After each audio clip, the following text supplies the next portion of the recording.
Yesus menjadi sungguh-sungguh nyata ketika saya ngalami apa gitu ya. Apa coba? Coba kasih contoh kalimat apa buat kamu pribadi. Yesus nyata kalau saya apa gitu ya. Ngalami apa gitu ya. Coba. Kalau William mau Will? Yesus sungguh-sungguh nyata bagi William ketika William ngalami apa coba lanjutin. Hah? Ketika William mengasihi siapa? Mengasihi orang lain. Ketika William mengasihi orang lain, Yesus tuh nyata banget gitu ya. Oke. Kalau Pak Budiarto apa nih Pak Budiarto? Ketika saya dicobai, Yesus nyata ya. Kalau enggak saya jatuh gitu ya. Yesus nolong saya. Wow. Kalau Pak Edi Perangin-angin apa nih? Ketika saya dalam masalah. Waduh, kayaknya penghayatannya dalam banget ini Pak ya. Lagi ada masalah Pak ya. Waduh, kok Pak Hartono apa nih Pak?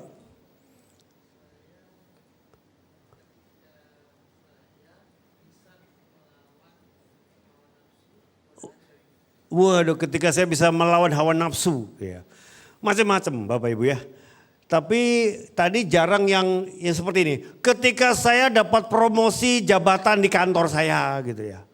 Ketika saya dapat tender besar, menang tender bisnis saya gitu ya. Ketika anak saya bisa berhasil masuk ITB begitu ya. Kebanyakan yang nggak enak ya. Ketika saya divonis kanker ganas stadium 4. Gak ada apa-apa lagi yang saya bisa banggakan. Saya hanya ketemu Yesus. Ketika uang saya habis investasi bodong. Ini benar Bapak Ibu. Ya, ada orang yang sedang alami ini dan dia benar-benar sudah hampir bunuh diri. Dan ini real story. Dia kami layani orang ini, keluarga ini. Si suami memang benar-benar khilaf sampai jatuh dengan investasi itu dan habis bukannya uang dia, uang mertua, uang minjem temen, kena semua habis. Dan dia pikirnya mati aja, bunuh diri aja. Tapi waktu dia mau bunuh diri dia ingat, aduh Yesus datang sama dia. Kamu egois, bagaimana istrimu, bagaimana anak-anakmu? Wah tersadar. Dia langsung ngaku sama istrinya, minta ampun. Saudara, ketika saya pasti ngalami satu masalah, musibah. Ya, Yesus nyata. Kalau lagi happy-happy jarang sadar ya, Yesus ada ya. Hah? Coba katakan sebenarnya, kalau lagi happy lupa Yesus ya. Kayaknya karena kita hebat, karena kita yang layak dipromosi jabatan. Karena anak saya pinter, layak masuk ITB. Ketika apa? Ya saya memang hebat bisnis makanya menang tender. Kita sombong Bapak Ibu. Ya, oleh sebab itu saya mau kita belajar dari Yesus. Apa yang dilakukan Yesus ya? Bisa bantu ya PowerPoint?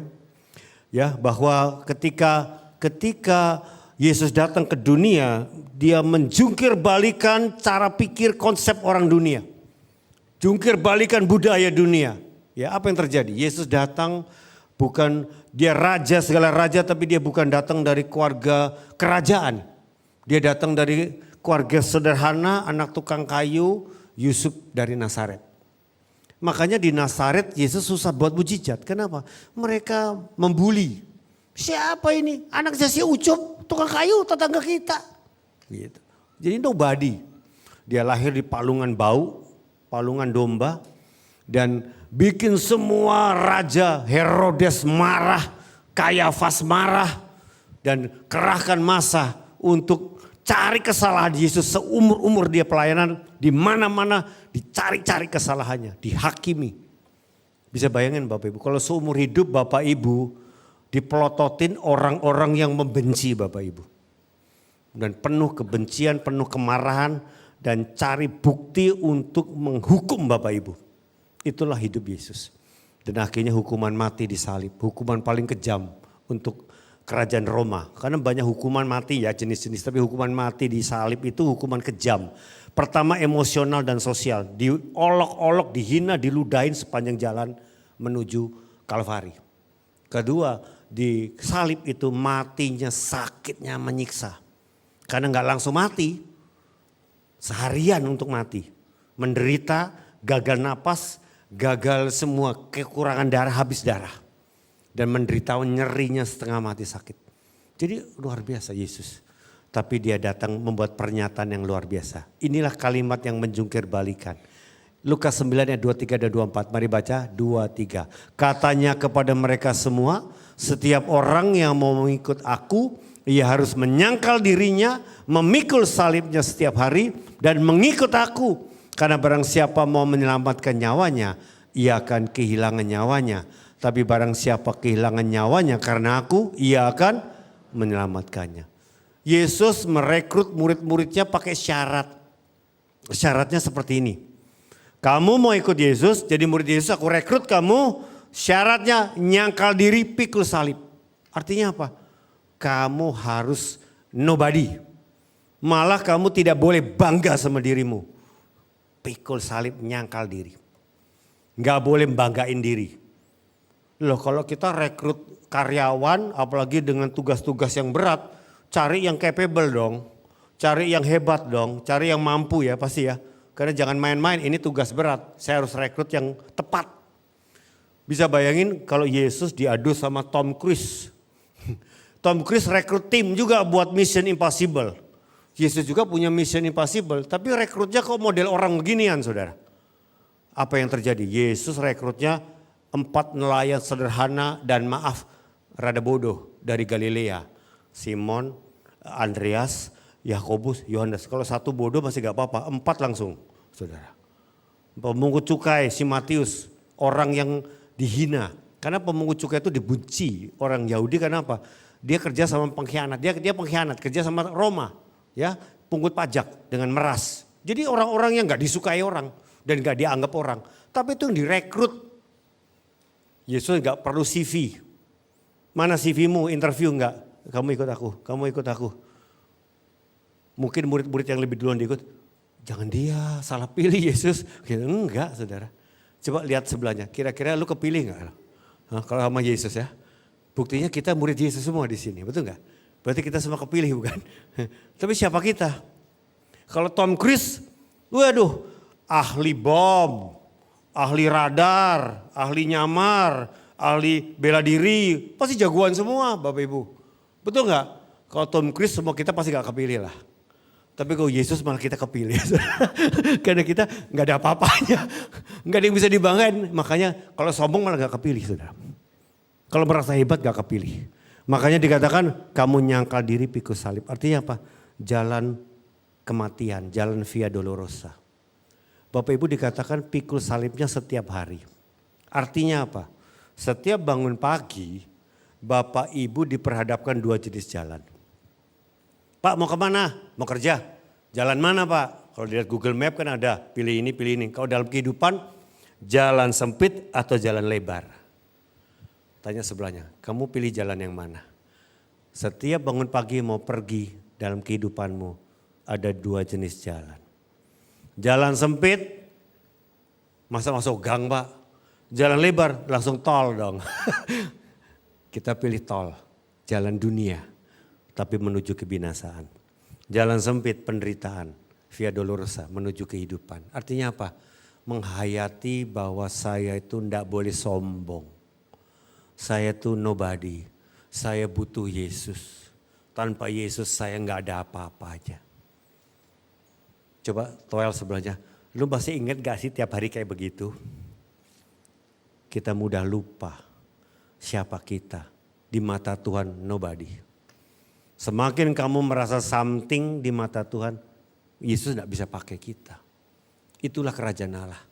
Barang siapa yang mau nyawa atau mau keberhargaan, mau pencapaian, mau kepemilikan, nggak layak. Malah kamu akan kehilangan nyawa. Wow, bukankah kita semua kejar itu di dunia? Kepemilikan, keberhargaan, pencapaian di mata manusia. Semakin kamu kejar itu, kamu gak layak. Aku gak bisa pakai kamu. Karena yang kamu inginkan cuma dunia, bukan aku kata Yesus. Wow. Oleh sebab itu Bapak Ibu, Mari kita baca sama-sama 2, 3. Di akhir dari keakuan, saya justru menemukan kehidupan sejati di dalam Yesus Kristus. Yang saya cari yang sejati dari Yesus. Artinya apa? Berarti saya mesti menyadari, saya mesti mengakhiri keakuan saya. Saya mesti mati sama si aku saya. Enggak ada yang saya cari dari keinginan akunya lagi, kedagingan saya. Bapak Ibu yang terkasih, saya mau kita bahas 3 ilustrasi tentang bejana. Yang pertama, bejana kosong. Tuhan mau kita punya hati bejana kosong. Matius 5 ayat ketiga kita baca. Berbahagialah orang yang miskin di hadapan Allah, karena merekalah yang empunya kerajaan surga. Jadi kalau kita lihat kalimat ini Bapak Ibu, saya yakin kalau Bapak Ibu guru bahasa Indonesia, ini anak kagak bisa lulus bahasa Indonesia. Kenapa? Nggak nyambung. Berbahagialah orang yang miskin. Namanya salah bikin kalimat gitu namanya. Yang benar berbahagialah orang yang kaya dong. Kalau orang kaya bahagia Pak. Kalau miskin bahagia mananya. Apa yang bisa dibahagiain? Tapi kita harus lihat baik-baik. Miskin di hadapan Allah. Artinya apa? Kamu di hadapan Allah, kamu tuh gak ada apa-apanya. Gak punya apa-apa, gak ada yang bisa dibanggakan. Itu maksudnya miskin di hadapan Allah. Kalau kamu merasa hebat, kamu gak kosong. Kamu penuh berarti. Kosong, melarat, menderita, nobody. Gak ada apa-apanya. Itu maksudnya. Semakin merasa kosong, maka hanya Yesus yang bisa mengisi kekosonganmu. Amin. Coba Bapak Ibu bisa lihat. Ketika Yesus datang ke dunia, dia selalu mencari hati yang kosong. Pertama kisah mujizat pertama ada di mana? Pernikahan di Kana. Tuan rumah pesta 7 hari. Kalau orang nikah zaman dulu itu Yahudi 7 hari pesta. Hari pertama, kedua, ketiga masih anggur yang terbaik. Jadi kalau Bapak Ibu diundang di hari pertama, hari kedua, Bapak Ibu undangan premium. Undangan utama, VIP. Itu hari-hari pertama, anggurnya kelas premium. Tapi kalau Bapak Ibu diundangnya hari kelima, keenam, ketujuh, ya tahu dirilah. Kita mah gak ada apa-apanya, sisa-sisa. Ngerti ya Bapak Ibu? Jadi anggurnya anggur sisa. Karena tuan rumah gak bisa punya duit sampai anggur terbaiknya sampai hari ketujuh. Yang murah, yang anggur campur-campur hari-hari terakhir. Tapi ini tuan rumah saking membludaknya tamu, habis anggurnya. Wow, malunya minta ampun. Tapi Yesus hadir untuk mengisi bejana yang kosong dengan mujizat. Amin. Ya. Kalau Bapak Ibu merasa sanggup hebat, Yesus gak bisa kerja apa-apa. Justru Yesus butuh kamu kosong datang kepada Dia. Aku nobody Tuhan. Tolong aku Tuhan. Nah ini dia. Banyak orang memang susah minta tolong saudara. Dan mengakui dia itu kosong. Ya. Banyak pria gengsi. Untuk mengakui dia itu gak ada apa-apanya saudara. Satu hari kita dapat undangan ya. Bukan undangan yang mengundang. Seorang hamba Tuhan seminar di gereja kita dan juga tubuh Kristus tentang nubuat. Yang kita undang pembicara dari Amerika tapi dia tinggal di Jepang. Namanya Ron Sauka.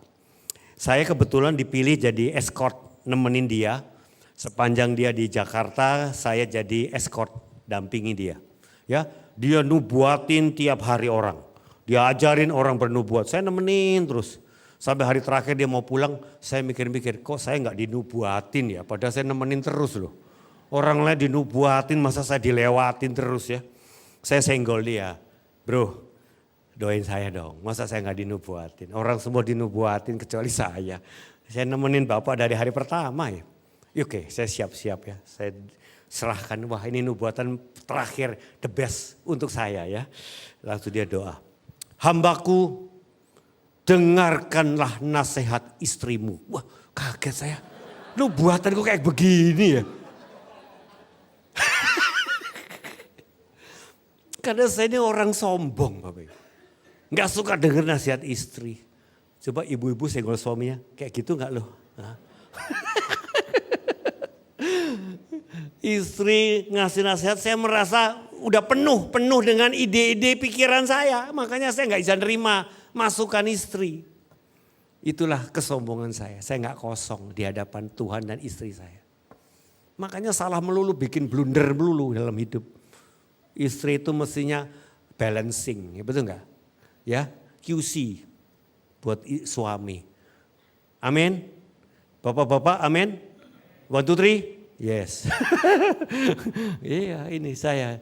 Coba kalau pria-pria lihat Google Map tuh salah jalan gitu ya. Istri udah bilang, papi nanya orang pi. Ah enggak, papi tahu kok jalannya nih. Udah salah jalan loh padahal. Masih sombong.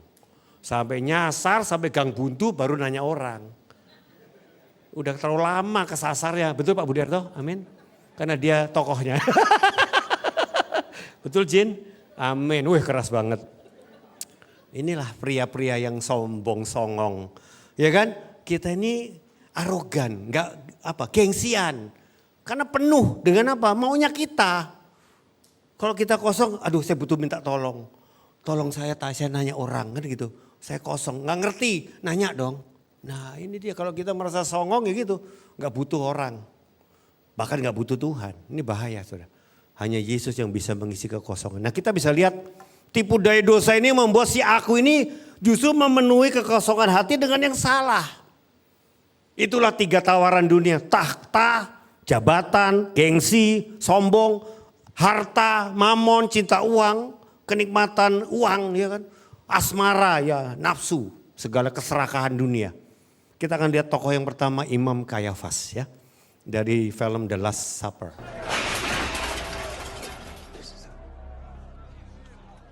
Unrest weakens our authority. And we must seize him now before his message becomes unstoppable. Oh Lord, did you give such gifts to this man?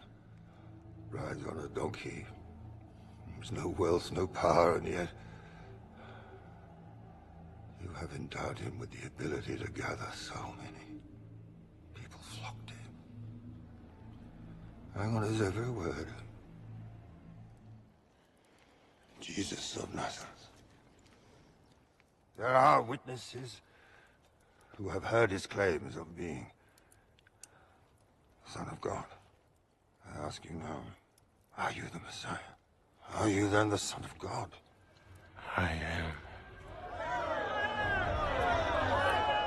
The Lord of Israel is one. Why do we need any more testimony? We have heard it from his own mouth. Your verdict? He must die. He must die. Take him to Pilate. Hatinya penuh dengan ambisi. Tidak bisa diisi sama Yesus Bapak Ibu. Ahli Taurat itu paling merasa penuh aturan, penuh penghakiman. Dia cuma taunya pasal-pasal Taurat, hukum-hukum untuk mencari kesalahan orang. Hatinya penuh kebencian. Itu orang yang penuh pengetahuan yang untuk dipakai menyalahkan orang. Hati-hati Bapak Ibu. Tapi kita bisa lihat Yesus cari perempuan berdosa, perempuan Samaria. Kosong. Dia datang dengan kekosongan. Dia malu karena apa? Dia gonta-ganti pria karena kosong. Tapi dia carinya sama pria dan gonta-ganti suami, nggak ada yang mengisi kekosongannya. Kecewa lagi. Ada yang satu KDRT, yang ada satu mengkhianati, yang satu dia nggak ada puasnya karena masih kosong. Sampai 5 kali ganti pria pun nggak dapat. Sampai pria ke-6 nggak berani kawin, kumpul kebo aja. Kenapa? Takut kecewa lagi. Tapi dia nggak ketemu. Isi hati saya diisi apa kosong ini? Ketemu Yesus di sumur itu. Hatimu akan jadi mata air yang tidak pernah habis. Amin. Kita masih rendahkan hati Bapak Ibu.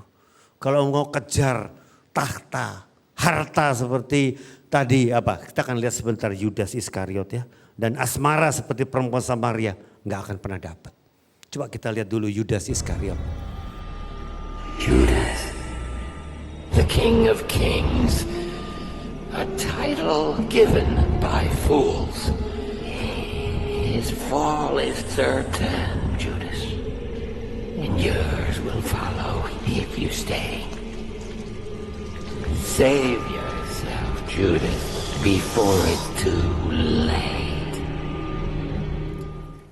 I know where you can find him. And what prompts you to come to me now? Money.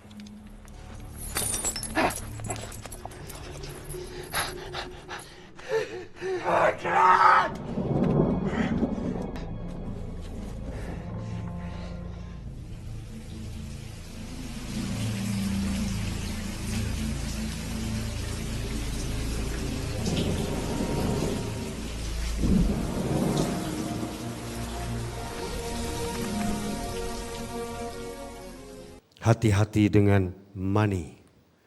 Bayangkan itu Kayafas mau merencanakan tangkap Yesus, ya, berniat dia kolaborasi sama si Yudas.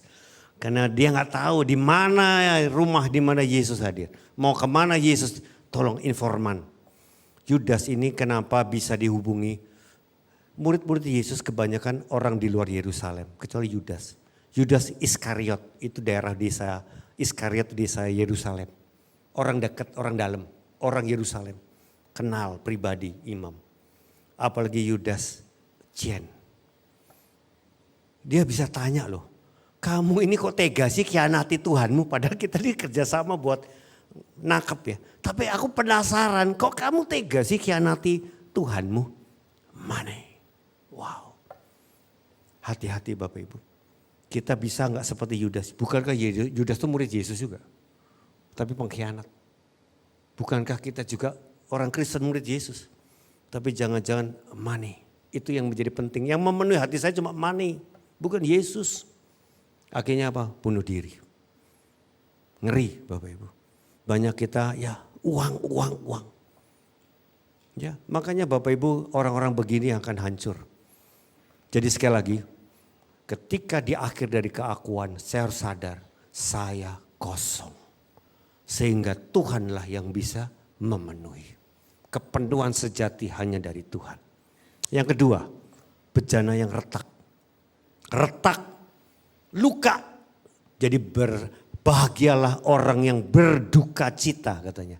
Karena mereka akan dihibur. Sekali lagi ini paradoks.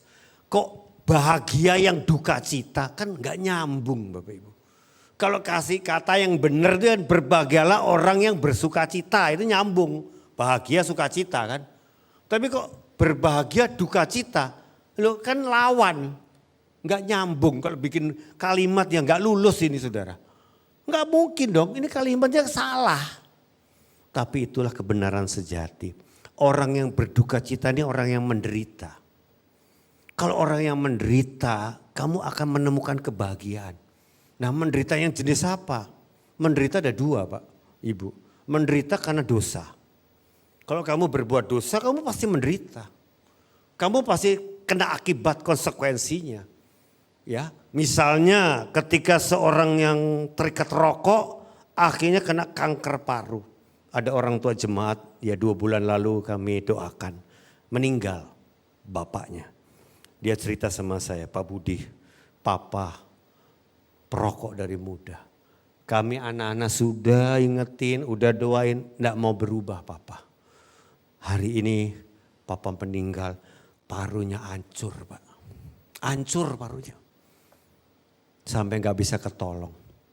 Terakhir dia meninggal pakai itu denyut jantung. Tulang rusuknya patah semua, tetap enggak hidup. Memang udah harus meninggal. Tapi Pak saya masih ingat detik-detik sebelum Papa meninggal saya injili Papa, dia terima Yesus Pak. Wah untung masih ada kesempatan. Tapi ya itu penderitaan karena dosa ya Pak. Kalau engkau salah investasi sampai habis duitmu dan sekeluarga melarat, itu penderitaan. Betul. Tapi problemnya banyak orang berdoa supaya perubahannya dari sisi luar. Artinya apa? Udah bangkrut, pinjam uang lagi dong. Ya gak bertobat. Kata Tuhan, aku izinkan kamu menderita supaya kamu bertobat. Berduka cita atau apa? Menyesal, meratap, tiarap sampai titik terendah. Maksudnya itu. Tapi udah salah, masih sombong, ini repot. Coba senggol sebelahnya. Kok udah salah jangan masih sombong dong. Udah dosa masih songong, repot kan?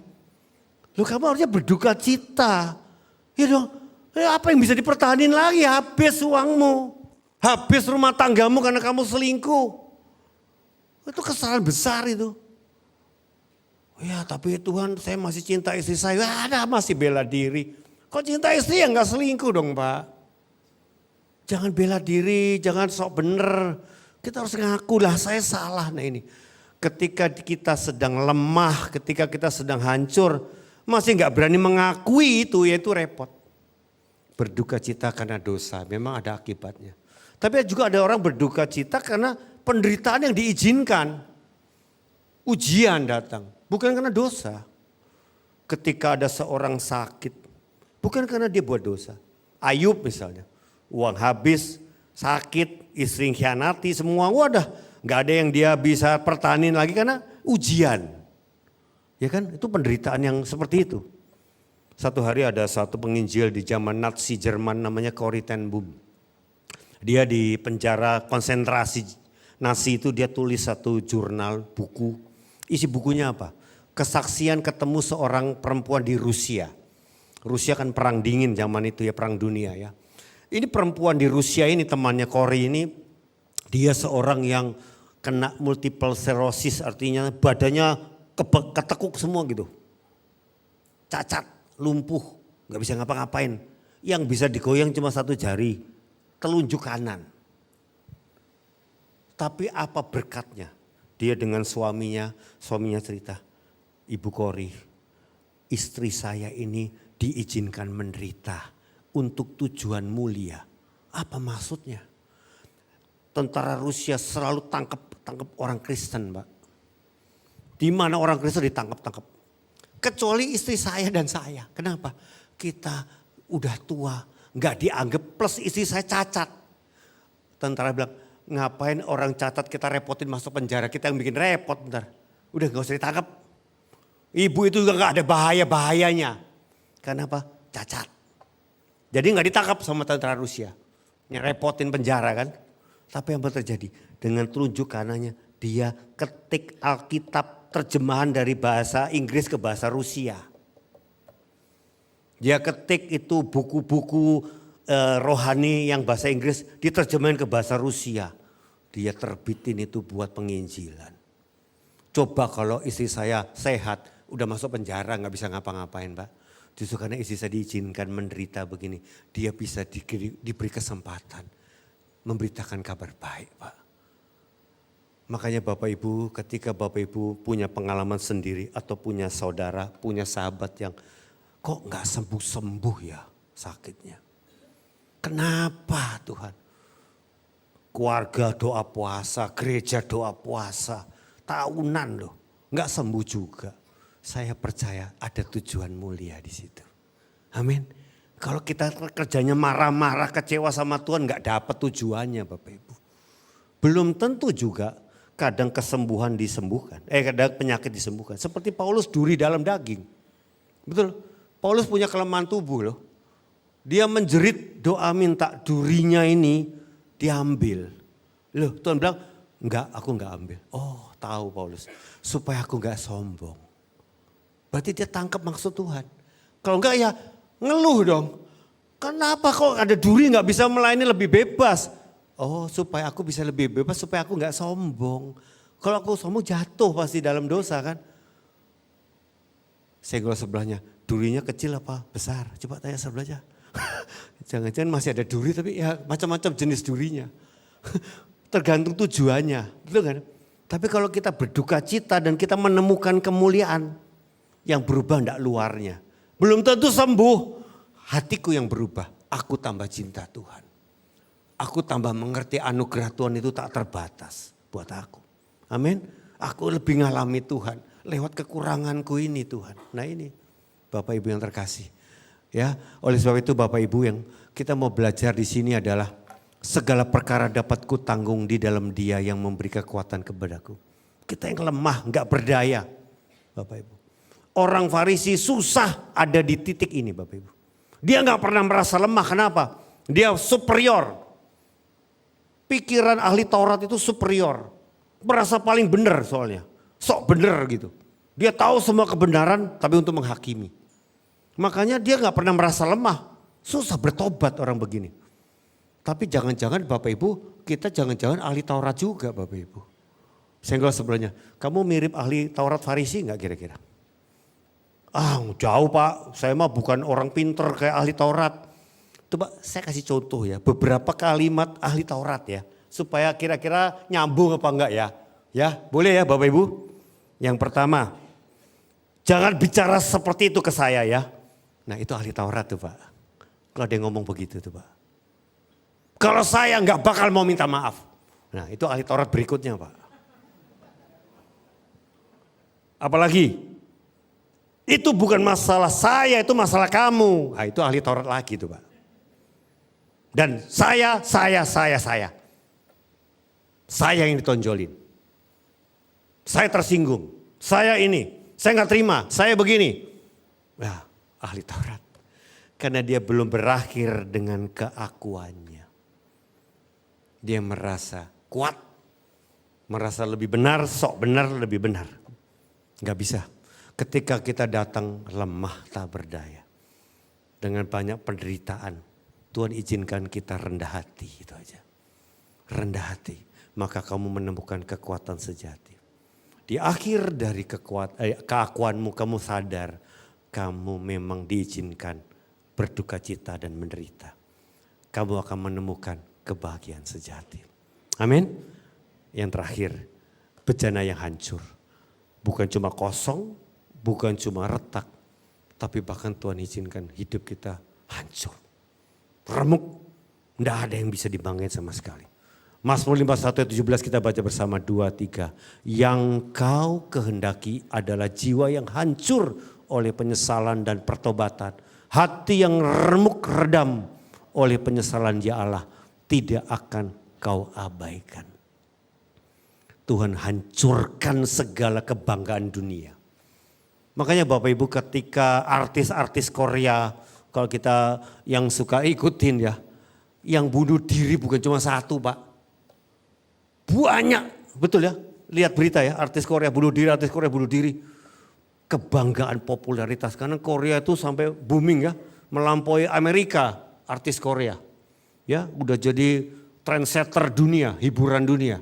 Tapi, wah anak saya bilang, papi kalau di Korea netizennya kejamnya minta ampun.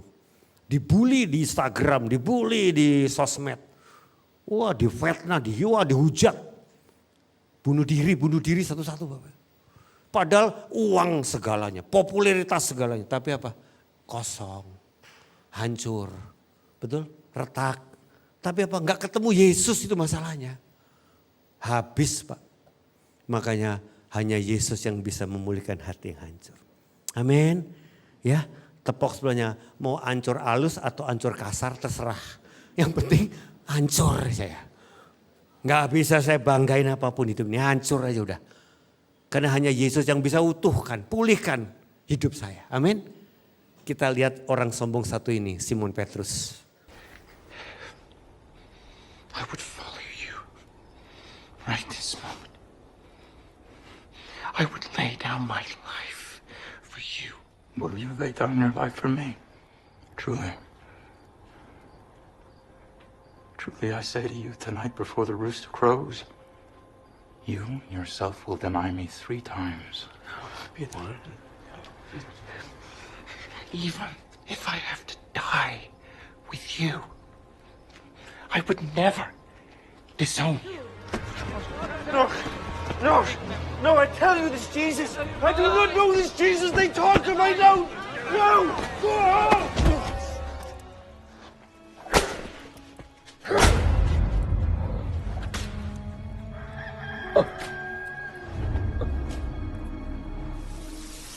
The rooster will never stop crowing for you, Peter. Its song is your shame. Only death can silence it. You failed him as Judas did. Take the rope and join your Father. It is your only redemption. Peter. Satan has asked to sift all of you as wheat. But I have prayed for you, Peter, that you will not lose your faith. And when you have turned back, strengthen your brothers.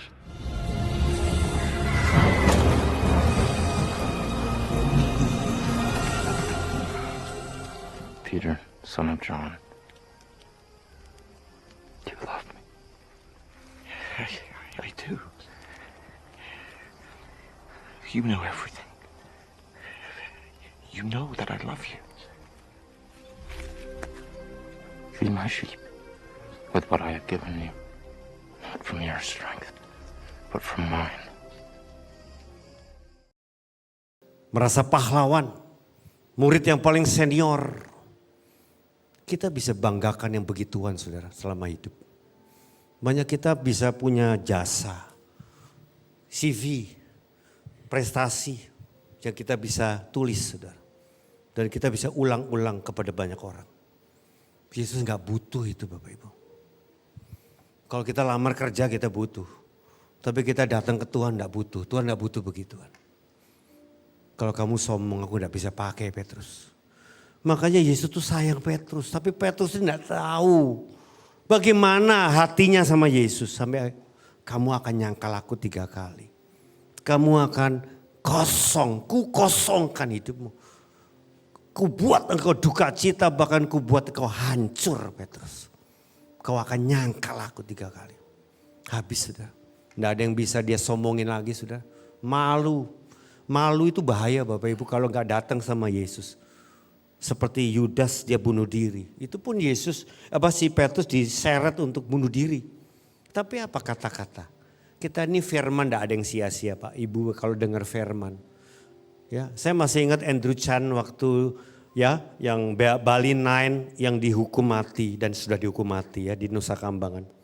Kenapa si Andrew Chan bisa bertobat? Di penjara itu dia masih 19 tahun.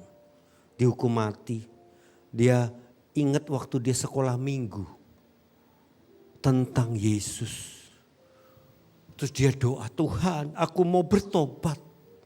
Aku sudah pasti hukum mati. Nunggu jadwal Nusa Kambangannya. Aku butuh Alkitab.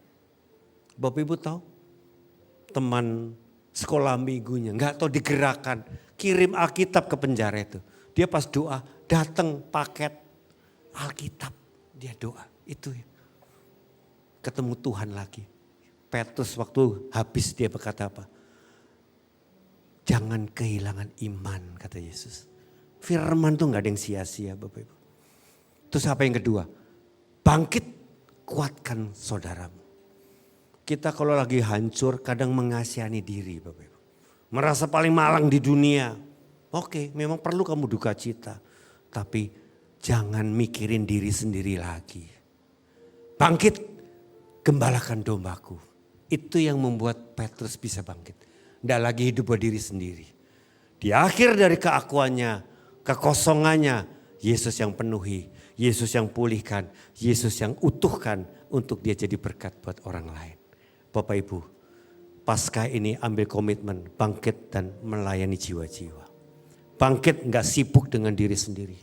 Bangkit enggak sibuk dengan egoisme. Tapi jadi alat buat Tuhan. Amin. Tuhan harus hancurkan kita yang sombong Bapak Ibu. Karena itu gak boleh dibanggain sama sekali. Gak layak sama Tuhan. Yang kita bangga hanya aku ini kosong. Gak ada apa-apanya. Aku ini tanpa Tuhan ini menderita. Gak punya apa-apa. Bahkan aku hancur. Kematian adalah puncaknya Bapak Ibu. Dikatakan di Kolose 3:3 mari baca. Sebab kamu sudah mati. Dan hidupmu tersembunyi bersama Kristus dalam Allah. Kita ini mati di mata Tuhan. Manusia lama kita mati. Kalau Bapak Ibu ke rumah duka lihat saudaramu yang mati. Dia sudah bebas dari segalanya Bapak Ibu. Orang mati gak sakit lagi. Orang mati gak stres lagi Pak. Orang mati gak pusing kayak kita. Dia lepas dengan penderitaan semua. Dia ketemu Tuhan juru selamatnya. Dia pulang ke rumah Bapa di surga. Coba hayati kematian itu tiap hari. Jalan Via Dolorosa. Itu jalan kemenangan kita. Tidak ada yang dibanggakan dari daging ini Bapak Ibu. Mari kita bangkit berdiri.